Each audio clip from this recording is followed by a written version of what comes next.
Good evening friends. நான் கணேஷ் பேசுகிறேன், Uma passport service சென்னையிலேருந்து. நார்மலாக பாஸ்போர்ட் எடுக்கிற போது எல்லோரும் பண்ணுற தப்பை இன்றைக்கி உங்களுக்கு ஷேர் பண்ணுறேன்.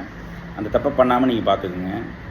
நார்மலாக பாஸ்போர்ட் எப்படி அப்ளை பண்ணுவாங்கன்னா, அவங்களோட பர்மனெண்ட் அட்ரஸில் பண்ணுவாங்க. பாஸ்போர்ட் ரூல்ஸ் பிரகாரம் நம்ம ப்ரெசென்ட் அட்ரஸில் தான் அப்ளை பண்ணணும். ஸோ இப்போ ஃபார் எக்ஸாம்பிள் நான் ஒர்க் பண்ணுறது சென்னை, என்னோடய பர்மனெண்ட் அட்ரஸ் திருச்சி வச்சுக்கோங்களேன். எல்லோரும் என்ன பண்ணுவாங்கன்னா, திருச்சியில் போய் அப்ளை பண்ணுவாங்க. சென்னையில் இருக்கிறத சொல்லாமல் திருச்சியில் அப்ளை பண்ணுவாங்க. ஸோ பாஸ்போர்ட் ஆஃபீஸில் நீங்கள் அப்ளை பண்ணிட்டு வந்துடலாம். அதுக்கப்புறம் என்ன ஆகுனா, போலீஸ் வெரிஃபிகேஷன் நடக்கும். ஸோ ஒரு நாள் நீங்கள் லீவ் போடுவீங்க, வெள்ளிக்கிழமையோ இல்லை திங்கக்கிழமையோ லீவ் போட்டு மறுநாள் எப்படியா இருந்தாலும் ஆஃபீஸ் போகணும். நம்மளால் இங்கேயே தங்க முடியாது. ஸோ இப்போ ஒர்க் ஃப்ரம் ஹோமும் கிடையாது. ஸோ அதனால் என்ன ஆகும், போலீஸ் வெரிஃபிகேஷன் நீங்கள் அப்ளை பண்ணது மண்டே பண்ணியிருப்பீங்க, ஃப்ரைடே இல்லை தர்ஸ்டே வராங்க வச்சுக்கலாம். அப்போ நீங்கள் சென்னையில் இருப்பீங்க. Police will come to know that you are not residing in the given address. So அப்போ என்ன ஆகும்னா, உங்களுக்கு அட்வர்ஸ் ரிமார்க்ஸ் வந்துடும். அட்வர்ஸ் ரிமார்க்ஸ் வந்தால் பாஸ்போர்ட் ஆஃபீஸ்லேருந்து எக்ஸ்ப்ளனேஷன் கேட்டு உங்களுக்கு லெட்டர் அனுப்புவாங்க.